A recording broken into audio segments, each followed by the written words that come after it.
I'm sweating my balls off. Maybe, just maybe, I extend the, nah, we'll keep that. The size of the insert. Yeah, we'll just keep that the size of the insert. I think that's fine.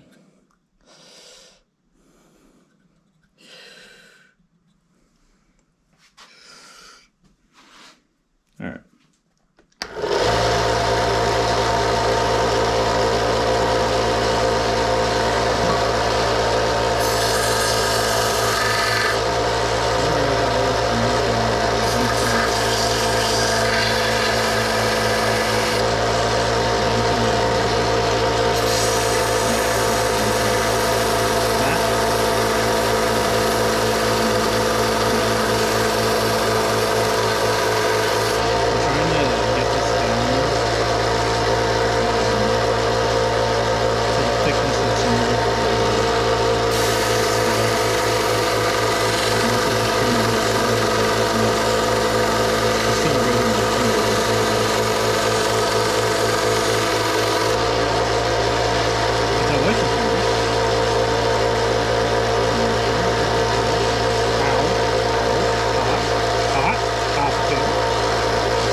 So I think what I'm going to do is I'm going to lengthen the, so here, I'll show you guys what I have so far. So this is the piece. It's got to get polished and whatnot, but, oh, and then I just knocked into oblivion. Sick. All right, 1 second. All right, we're good. So I'm gonna lengthen this a little bit so that way this sits a little deeper. That's the goal. All right.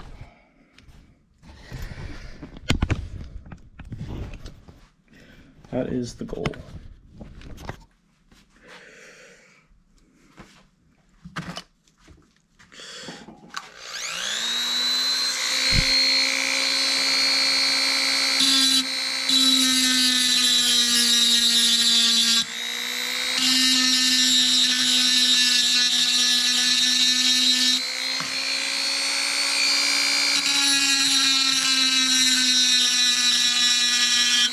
I'm probably wondering, what if you lengthen it too much? I don't know. I'll figure it out.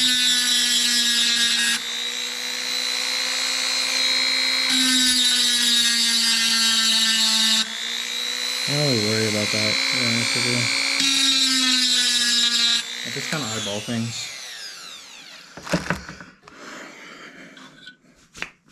Bunch of titanium shavings all over me. Okay, that's better. It's got to go a little deeper.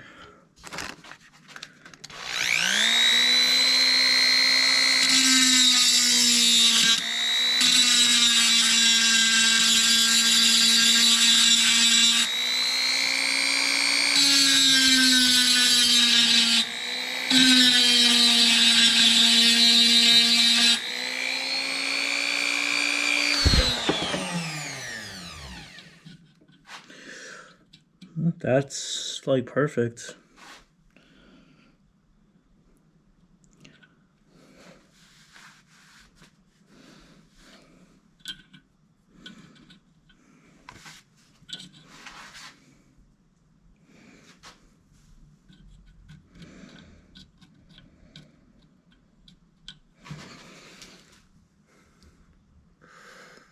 All right. Yeah, it's like perfect. Damn it. Keep dropping it. All right. I get to turn you guys back to the... There we go.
Oh, it's like almost perfect.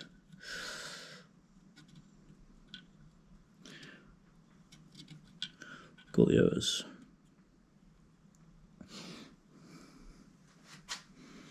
Alrighty.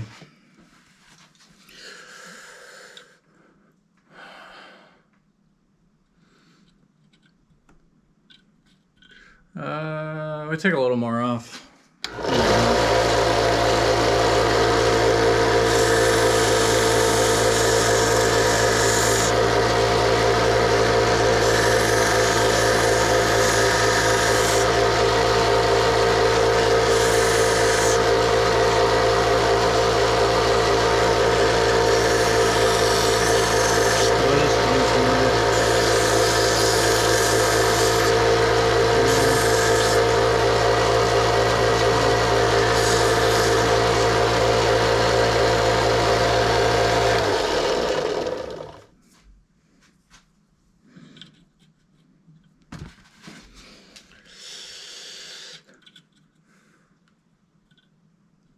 All right.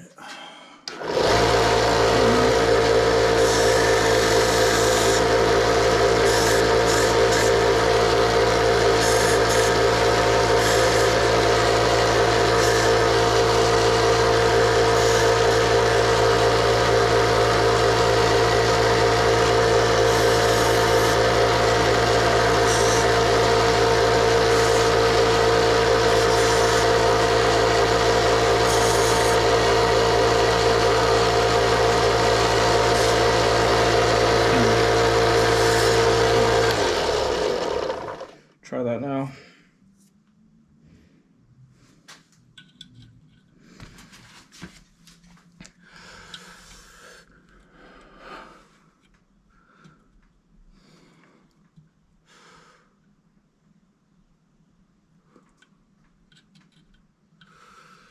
Okie dokie.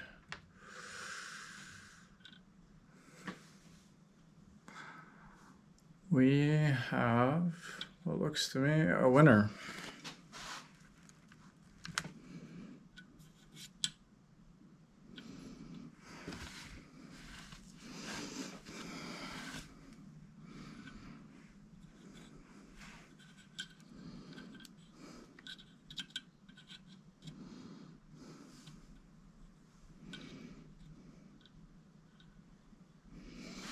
Alrighty. There you go.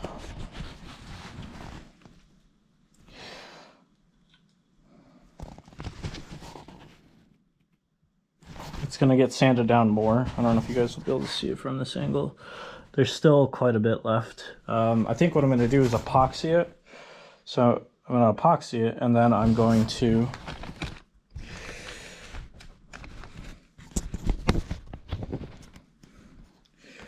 sand it down the rest of the way with a belt sander.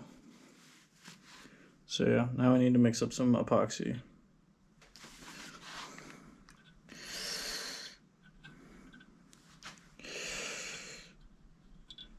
All right, let's go do that.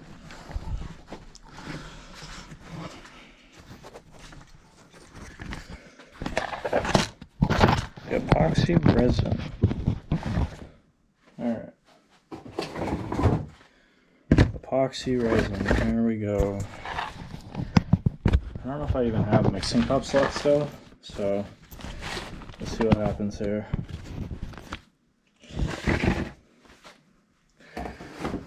Maybe I do, maybe I don't. If anything, I could just use a spoon, I suppose. I don't need a lot, so.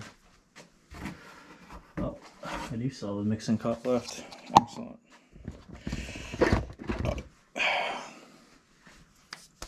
Do I have a mixing utensil? That is the question of the day. Question of the day. I don't believe I do. I don't see one in the vicinity. Maybe I'm blind. Possibility. Alright, let me go get a mixing utensil. Or, I don't know, let's see. Maybe there's one of these boxes here? I guess I could just use a screw. No, we'll go get a mixing utensil. I'll be right back. One sec, guys.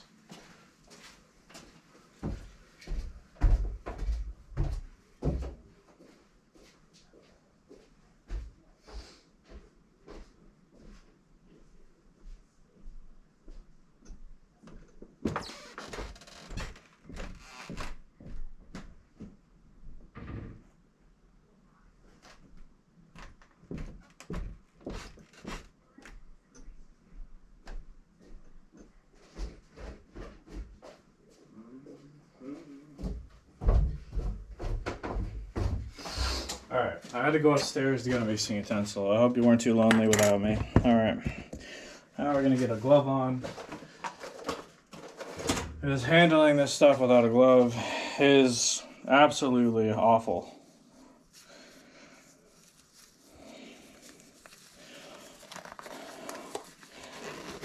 I've done it before. And let's just say your hands get very sticky very fast. So this stuff is like, you can just get it off Amazon. It's epoxy resin, epoxy harder. This is the 32 ounce. It's like 30, I think 40 bucks, something like that.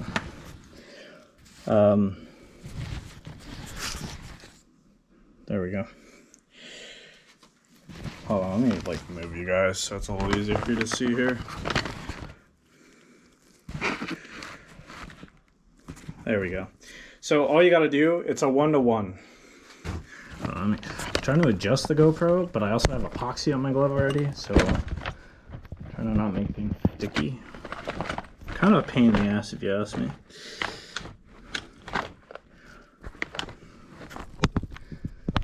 Okay, so it's a 1-to-1 mixture, and then you just mix it. That's it. So just don't fuck it up. Usually my rule of thumb is I try and put a little more hardener in than resin. Just in case you're like, I don't know if I put enough in. That's my rule of thumb. So that way you never fuck it up. We don't need a lot, so I'm just gonna do 1 full pump. And then I'm gonna do 1 full pump. And then a little extra, just to be safe.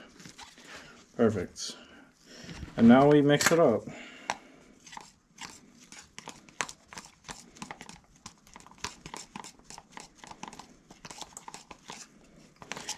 Usually when you do this, hold on.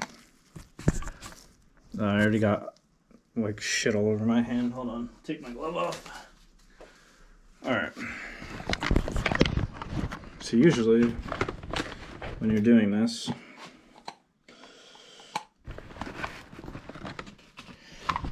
the camera's never at a good angle, so whatever. You guys are just gonna stare at my nub. You mix it for a couple of minutes, usually 2 to 3 minutes, and you just want to make sure everything is like thoroughly combined. Usually when I do this, I'm mixing much more than this, but considering what we're doing, you don't really need that much. So yeah.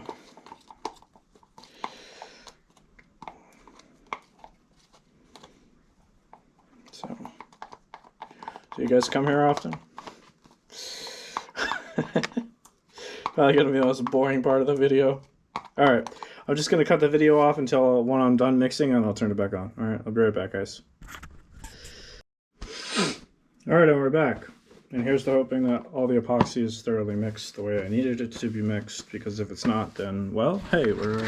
I guess this knife is mine if I fuck it up. Alrighty. So, we don't need a lot. You're probably wondering, man, you're like, never tear the fucking things up. Never terrified.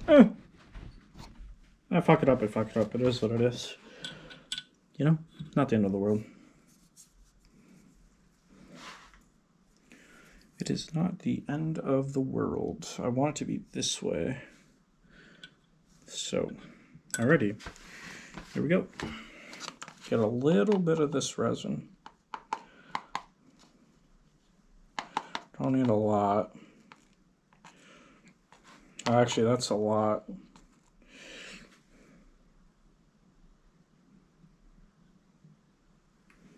Okay. Plop that like so. Hold on. I gotta get a glove.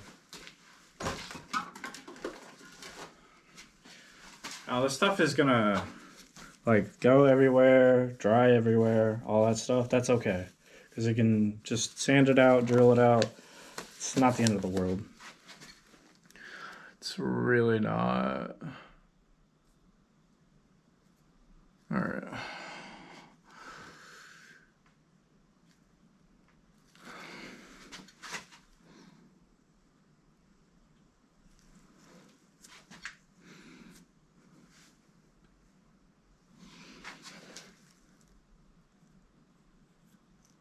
Scoop that excess off. Put that down there.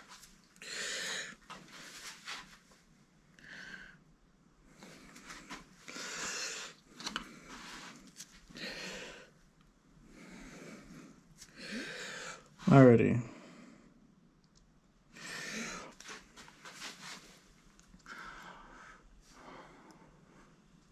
should be good. That will be fine, I think. Quite honestly. I'll nudge it up a little. Yeah, that works. Okay. This stuff has like a 40-minute work window. Now, I don't really want to waste this stuff. So what I'm going to do is probably just dump the rest of it in my like ice cream tray that I have. So it just doesn't go to waste. Yeah. Here, I'll show you guys. So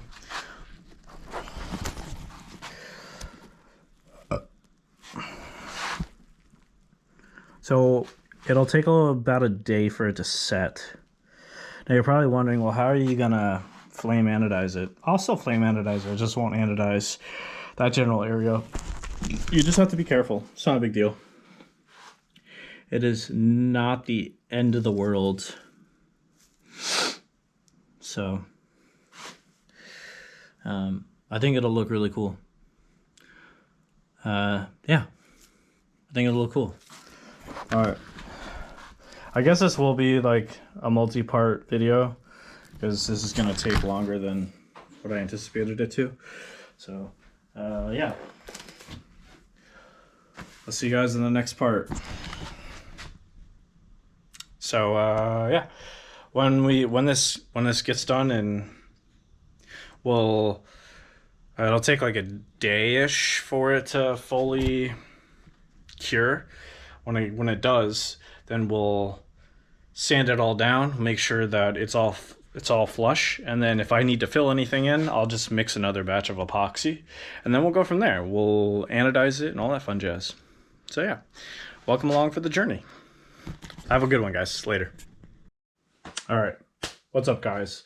It's been since I last filmed. It's probably been like 4 or 5 days, but I didn't record this process just because I just needed to get down back into the shop.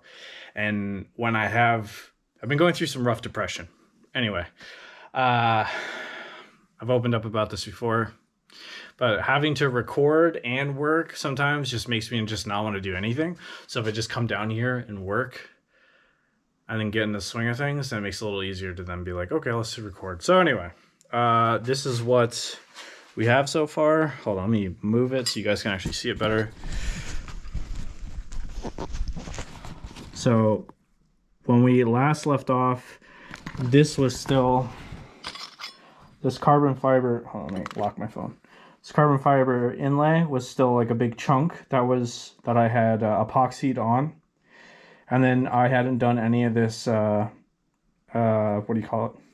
Hadn't done any of this texturing.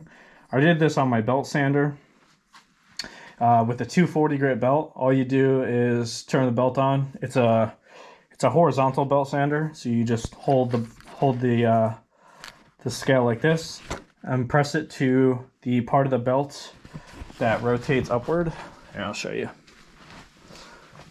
So it's my belt sander. So the part of the blade, the part of the belt that's rotating upward right here is, I'm just pressing it to here and holding it, changing directions using this part of the belt and this part of the belt, and that's how you get this rock texture. It's pretty much how you always get rock texture. Like, you can CNC mill stuff, but if you want to do it at home, this is how you do it. You can get different types of texture as far as rock pattern based on the grit of belt you're using. So a higher grit belt will give you a very aggressive rock texture, where a lower grit belt will give you a very subtle texture like this. It's just messing around with what you're using. So what we're going to do now is I'm going to Dremel in a few different spots to add more carbon fiber inlay, just because the texture looks really cool, and I feel like having some extra carbon fiber inlay accents would be really nice. So we're going to do that. Originally I was just going to heat anodize this.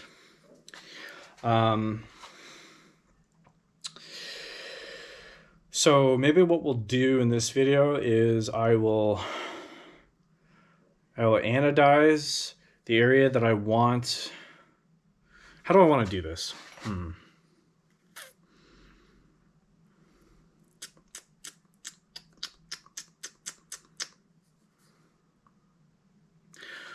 Decisions. Okay, here's what we're going to do. We're going to anodize this. And then I'm going to drill. I'm going to drill the areas where I'm going to put the epoxy resin.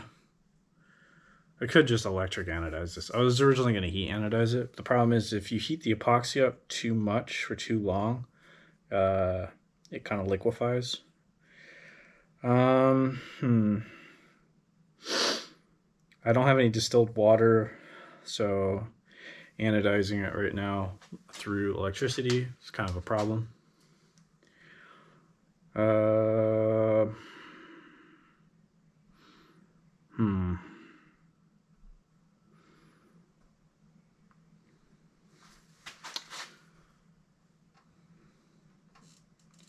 Because I feel like it would look pretty cool with extra inlays.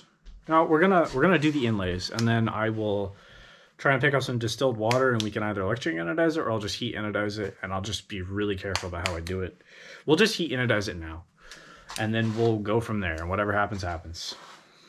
We'll do that.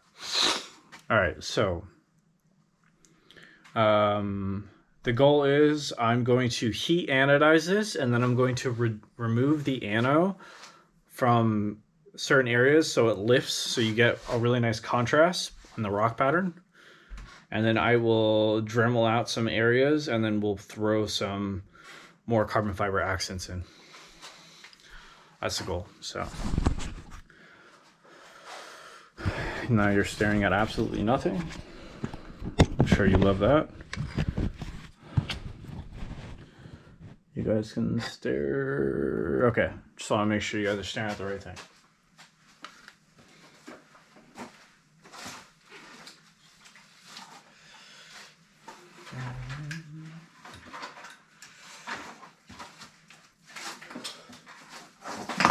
Okay. So, teaching you guys how to heat anodize, it's pretty straightforward if you don't know how to do this. I know you're just staring at absolutely nothing. Occupy yourselves. All right. Gotta find somewhere to hang this, preferably on a nail, or actually, maybe I could just hang it on my drill press. Perfect. That works. Hopefully there's enough light. All right. So usually what you want to do when you heat anodize something, I want to clean the surface off. So I've already sanded it, so I'm going to hit it. I'm going to put a glove on, and I'm going to hit it with some Simple Green. It's a degreaser. You can get it at the store, anywhere. I choose Simple Green over acetone because you can just use it for more things. So it's just more, just makes more sense to have it versus acetone. Acetone is, it's just more expensive. End of conversation. If you're just trying to get into this as a hobby or just something fun, you don't want to spend a lot of money, just get Simple Green. It'll just make your life easier.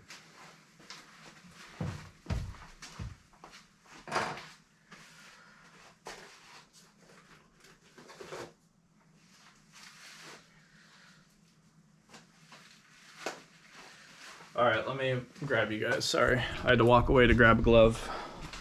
Always wear gloves. Always wear gloves. Nitrocell gloves. You don't want to contaminate anything. The last thing you want to do is contaminate your work. So, if you're also, these are just great if you don't like getting your hands dirty. I'm hit or miss. Some days I really don't want to get my hand dirty. It's like a texture thing. I have ADHD and I'm also slightly autistic, so textures kind of bother me. Most of the time. Sometimes not so much, whatever. Anyway, besides the point. So, I'm going to get a semi-clean rag.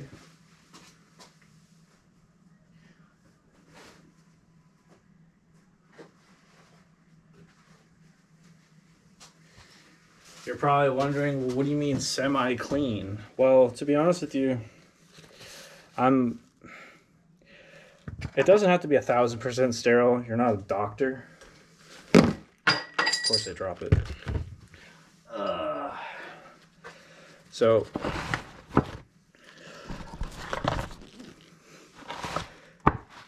So usually what I do is I set the scale on a rag here to spray it, and I go get a clean rag to dry it. So it doesn't have to be a clean rag for it to sit on, just a clean rag to dry it. So I'm gonna go get the rag real quick. Just occupy yourself.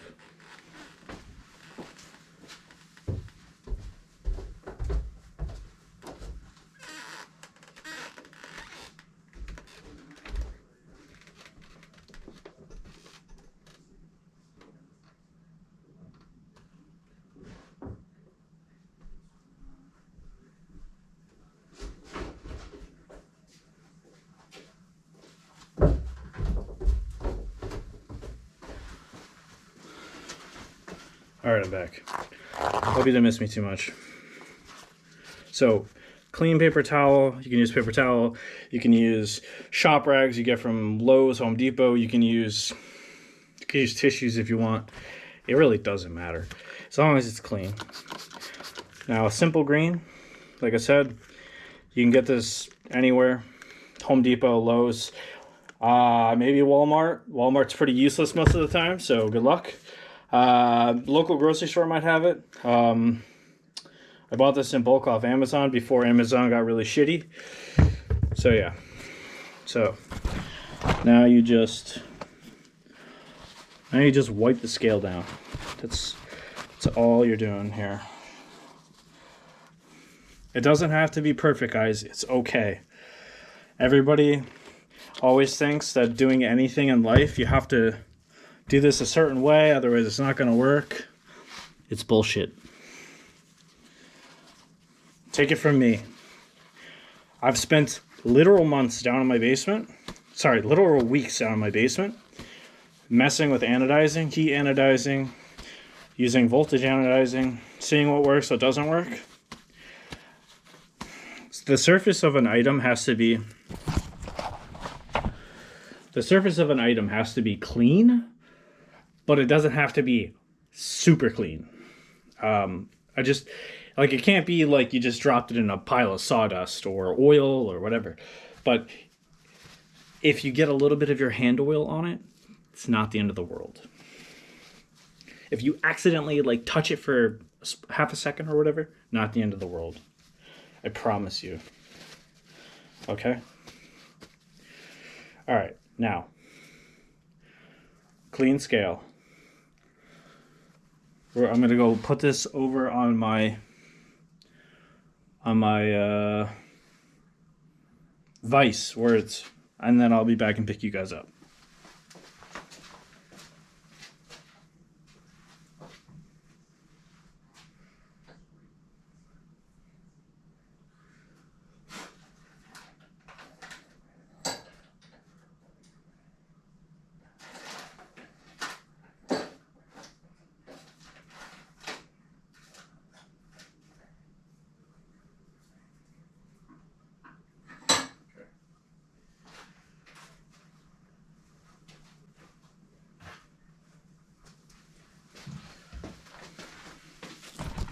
All right, something else I'd recommend. You always want to grab. So when you heat this up, right? You heat the scale up. Let me just put the camera on me. I hate doing this, but I hate wearing the camera as a chest camera because it's on a GoPro chest mount. But I hate wearing the chest mount just because it's kind of intrusive at times, and it's difficult to get the GoPro to aimed where you need it. But this is kind of an important part, so now I'm gonna wear you guys like a baby, or you're gonna sit on my chest like a baby. That didn't sound right. Either way, I said it. Okay, there we go. Put my music back on. I usually always have music playing when I'm doing stuff like this. I don't like working in my shop without music. Anyway. Okay, so tilt this back a little more. So you always want to generally, if you can, pick up some copper wire to insert through one of these holes so you can grab it after you've anodized it, because it's going to be hot. And you want to be able to take it off this to put it in water to quench it. Now, if you're going to put it in water, I would recommend putting it in distilled water. I don't have distilled water. And so what I'm going to say is, do not do what I do. Well, in the worst case scenario, you can put it in just normal tap water, but I would highly recommend putting it in distilled water. Is there a difference? I haven't really noticed too much of a difference personally, but it's better practice to put it in distilled water versus not distilled water. Why? I don't know. I haven't Google searched it. You could Google search it right now if you'd like. I usually do that. But usually when you put it in distilled water, what happens is it helps basically kind of permeate the layer of Anno more to the metal. Since when you anodize titanium, you're generating an oxide layer on the titanium, which is basically a patina. That's all it is. It's a patina. So when you heat anodize versus voltage anodizing, the heat anodizing will last longer just based off of you're heating the metal. So you're changing some of the chemical properties due to, or some of the structure of the metal due to heating it, versus using voltage to generate that patina. I'm going to just be straight open and honest with you guys. I don't know all the science behind it. I haven't Googled it. I don't know what lasts longer in the long run. Just Google it. Google is your friend. There's tons and tons of research out there at your fingertips. That's how I learned all of this shit. That and trial and error. So I'm just telling you everything that I know. Like I said, I would advise, if you're gonna, once you quench this, quench it in distilled water. I don't have distilled water, so yeah, distilled water is like $1.50 at the store. You can get it in a gallon. I don't even know. I might just let it dry. Honestly, might just let it cool down on its own and might not even bother quenching it, because I do plan on selling this. So, but at the end of the day, I can also just quench it in my bucket that I use for, this is the bucket I use for when I'm working with the belt sander. And when work gets really hot, you just quick dip it in there. Not the end of the world. It really doesn't matter that much. I'm just being honest. Some people are super picky about it. That's cool. If that's your thing, then hey, more power to you. But anyway, now to heat anodize, you need a map torch with map gas. You can get these at Home Depot or Lowe's or any sort of, like, I guess Harbor Freight, even semi-industrial store that would sell welding supplies. Or you could probably get these at Tractor Supply too. They're like 30-40 bucks. Usually come with the head and a canister or two. Yeah, pretty straightforward. You have a lock and then you have the unlock. Yeah, and then there you go. Press the button, fire on, let go of the button, fire off. Some of them have a lever. This one does not. So now usually when you're anodizing, heat anodizing, I'm going to tell you guys this, based on the flame that comes out, I'll show you. So the tip of the flame versus the flame closest to the barrel where it's coming out, the tip is going to be the weakest part of the flame. Well, I shouldn't say the weakest. It's going to be, I look at it as the weakest point basically, because that's where it's tapering off, right? Whereas where it's coming out of the end, it's the widest, right? So if you want your titanium to anodize quickly, you can put it closer to where that flame is widest. Simple, right? Pretty straightforward. But remember that titanium will heat up quickly and it's a great conductor. So still make sure you're moving around. If you want an equal color, you have to make sure you're moving thoroughly up and down the piece to get the color you want. I would recommend, if you're going to do it that way, if this is the first time you've done it, you just use the tip, go up and down at a relatively, I don't know, quick motion, slow motion, whatever. You'll notice when the metal starts to change. It's pretty evident. Make sure you do this in a well-lit area. What else can I tell you? If you fuck this up, just sand it down. It's really, if you make a mistake, you make a mistake. It's okay. It's going to be fine. I promise you. It's not the end of the world. So, yeah. I'm doing this on a like $200 knife. First time I did this, it was on a $200 knife. If you mess it up, just resand it, start over. It's practice, right? At the end of the day, worst thing that happens is you have to keep the knife. Best possible case scenario, you can sell the knife to someone who really wants a one-off custom knife. It's a win-win. All right, so I don't want any Anno up here because I want to avoid the carbon fiber. So the Anno is just going to remain up here. So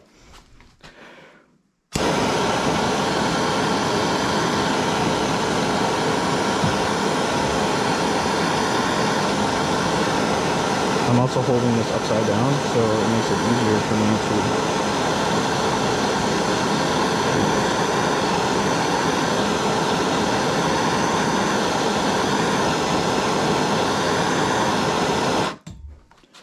Now, as you can see, the carbon fiber, the epoxy, already melted. You see that? So hey, not a big deal, right? Not the end of the world. It's really not. So what we're gonna do, just gonna remove that. Can always reapply it later. Not the end of the world. Really not.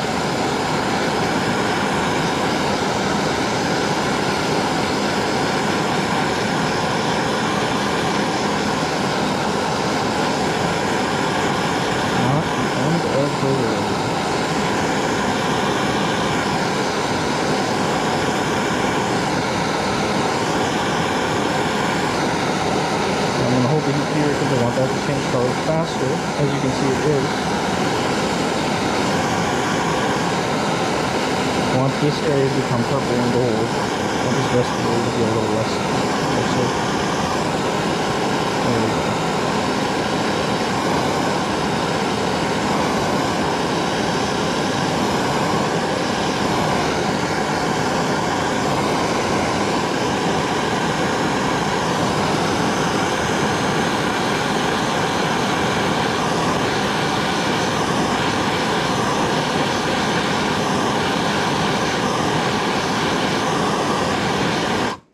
Okay, there you go. See?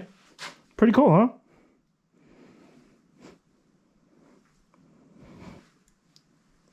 Pretty nice color range. Now again, the carbon fiber piece came off because the epoxy got really warm. Not a big deal. It's not the end of the world. This is going to be really hot because it's really short. So what I'm going to do is grab it with the pliers so I don't burn my fingers. I'm going to loosen it. Loosen the vise.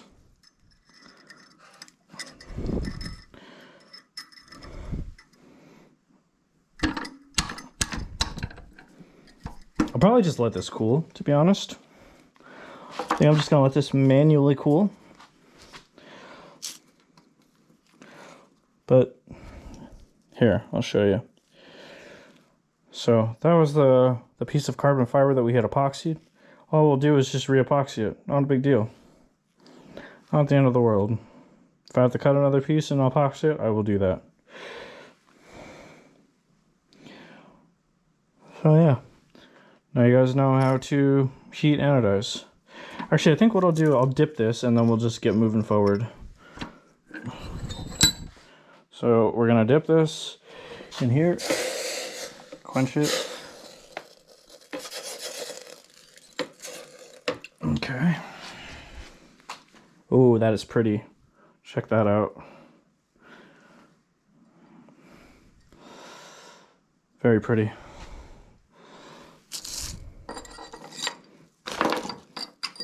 Okay. Ow. The copper is still a little hot. where it didn't hit the water.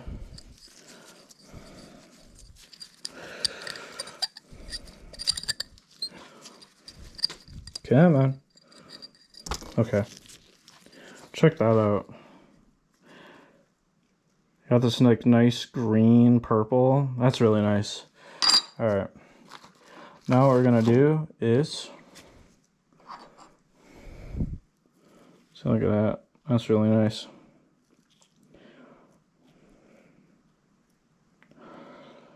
Now I'm going to, what do you call it? I'm going to put it up in this vise, and I'm going to drill out another space, another notch for some carbon.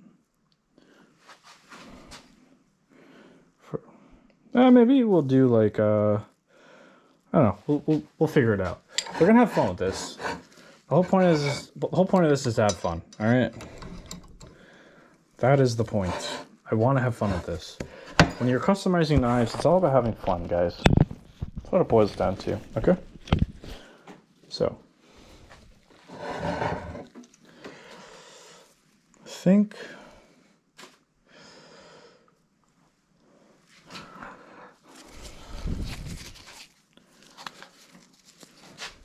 I think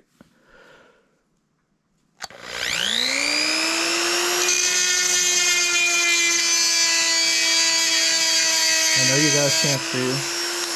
Give me 1 second. This is the pain. This is the annoying part. So I'm gonna make a little hole there, make a little spot there, a little indent.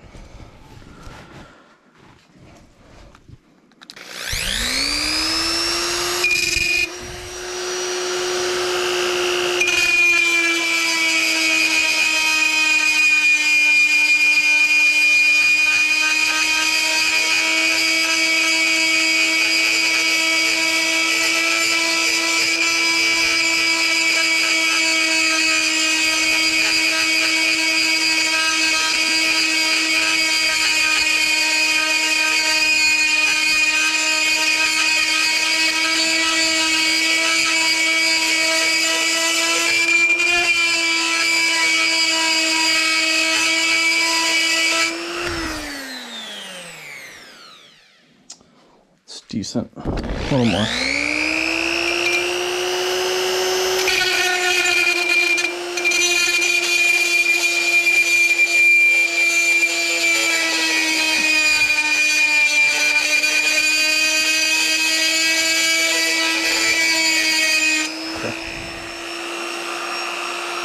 Okay. So we got one hole. We're gonna do another one right here.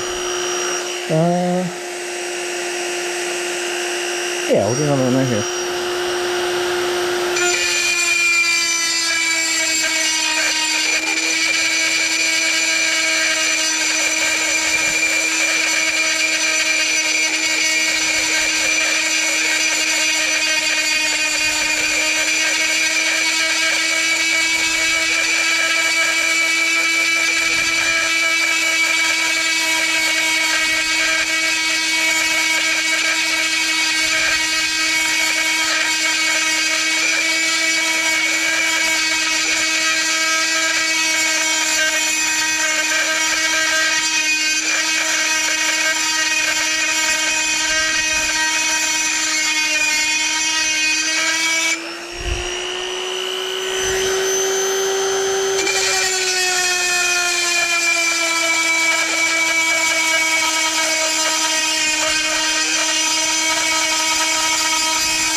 Okay, there we go.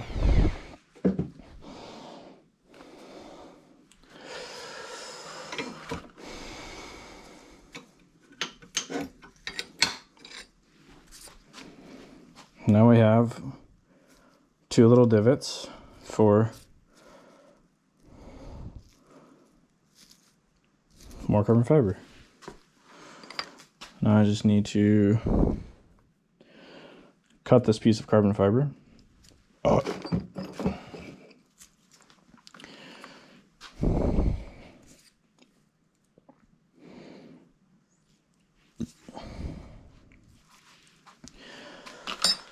I'm getting a little warm from these lights. So what we're gonna do is we're gonna cut this piece of carbon fiber in half on my bandsaw. Oh, it's bad. I have 10% battery left, so we're gonna do this, and then I think we're gonna call it for this video. And then in the next video, I'll show you guys me shaping and epoxying this, and then we'll sand everything down, all that fun jazz. So, roll with the bandsaw. If you're ever gonna use a bandsaw, 1, never be distracted. 2, always make sure you're aware of where your fingers are, no matter what. Especially if you're someone in my case who only has 5. Number 3, do not wear a glove. If the glove gets caught in the blade, it'll pull your hand in and cause more damage. Number 4, always try and use a push block. Number 5, if you can't use a push block, try and apply equal pressure down and forward. But try and make sure that when you're applying pressure forward, you're applying twice as much down. So when you're done cutting something, your hand doesn't go forwards. It stays planted on this plate. Okay? Safety for using a bandsaw. Also, oh, and number 5, I don't know if we did number 5, maybe number 6. Number 6, do not ever use a bandsaw when you're tired. If you think you're tired or you feel tired, don't bother. It's not worth it. All right. Okay. We're going to use a push block. This is titanium, just what I have laying around. We're going to split this in half. This is going to go pretty quickly. This is still a good blade. I don't really care. A lot of people use junk blades. I really don't feel like disassembling this whole thing and then putting a junk blade in just to disassemble it again and put a good blade in. I could give a shit less. These blades are like 20 bucks. So, all right, here we go. I'm going to adjust the camera a little bit. There we go. If you can't see, I apologize, but I kind of care more about my fingers than if you can see. I will adjust this one more time. Okay.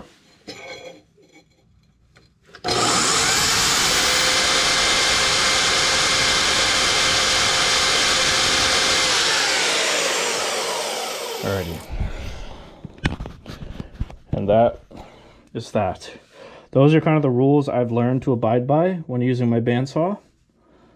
I've had a few close calls, but thankfully following them or trying to follow them has definitely been the smartest thing I've done.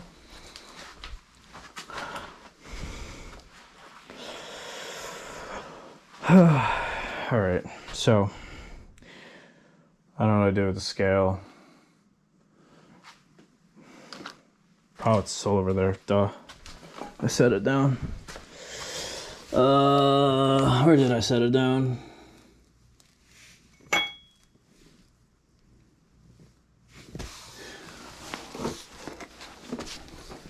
I set it down somewhere and now I can't find it. I love when I do that. Where? Oh, there it is. Found it. We're good. Put my glove on top of it. So if you guys want to see the scale in really good light, there you go. So in the silver area and then right here, we're going to put carbon fiber again. And then once we do that, we'll sand everything down. And it'll have a really nice after effect. So yeah. All right.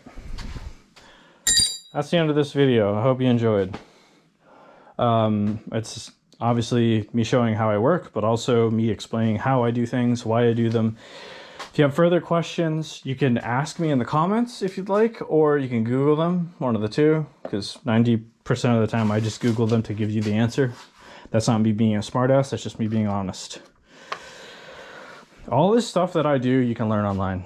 And again, that's me just being honest, but I'll happily give you guys answers to things that you are looking for answers for. Also, when you get done using your map torch, put it to locked, just in case. You never know. I have a cat. Sometimes she likes to play with things. I'd rather put it to locked, just in case. So yeah. Anyway. Alright guys. Hope you enjoyed. I'll see you. I don't know if this video is coming out in multiple parts or what. Yeah. I'll see you when I see you guys. I am working on, I have 3% on this battery, so I'm gonna get this out quick. I am working on a folder. The folder, I have almost all the parts cut out, and I'm trying to put it all together. Here is the update, quick update on my fixed blade. I'm gonna do a little more sanding on it, and then we're gonna send it off to heat treat. And then this fixed blade will be donezo. It is 80 CRV2 with like American, what is it, G10 scales, red, white, and blue scales. So yeah. I was going to like resand the blade down, but I kind of like the really crazy texture that the blade has. It's like, because as you hit it in the light, you got all these different like refractions from the way the blade is. So I kind of dig that. Maybe not everybody's cup of tea, but anyway. All right, 2%. I'll see you guys later. Be kind to yourself. Love you. Bye.